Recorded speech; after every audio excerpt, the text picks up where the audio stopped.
DR high school प्रकरणात संस्थेविरुद्ध गुन्हा दाखल करण्याची शिवसेना ठाकरे गटाची मागणी। नंदुरबार एज्युकेशन सोसायटी संचलित DR हायस्कूल आणि ज्युनियर कॉलेजमध्ये शिक्षकाविरुद्ध गंभीर प्रकार उघडकीस आला आहे। शाळेतील एका शिक्षकाने अल्पवयीन विद्यार्थिनीला फूस लावून पळून नेल्याची घटना घडल्याने पालकांमध्ये संतापाची लाट उसळली आहे।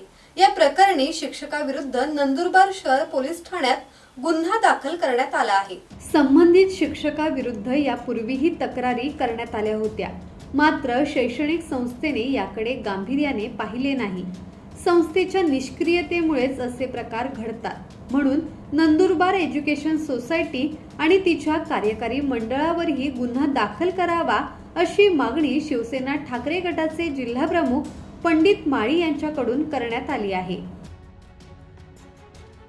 आत्ता निश्चित झालेली घटना DR हायस्कूलमध्ये 11वी कॉलेजची मुलगी, तिच्यावर एक शिक्षकाने काही वर्षापासून तिच्यावर अत्याचार केलेला होता आणि संस्थाने अक्षरशः म्हणजे असे केलेलं होतं, संस्थाला माहिती होतं, पण संस्थाने अंधारात ठेवलेलं आहे सर्व विद्यार्थ्यांना आणि त्या संस्था चालकांवर या विषयाचा गुन्हा दाखल करण्यात यावा, नाहीतर तीव्र आंदोलन नंदुरबार त्यांच्या शाळा कॉलेजसमोर आम्ही तीव्र आंदोलन करणार आहोत।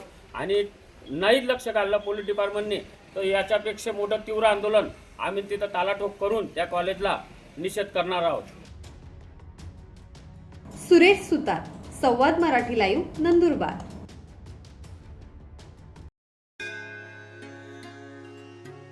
श्री गणपती संस्थान महड, तालुका खालापूर, जिल्हा रायगड।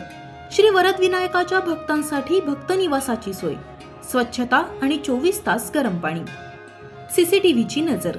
आगाऊ नोंदणीसाठी संपर्क करा 02192 26 69 12 72 76 47 38 54।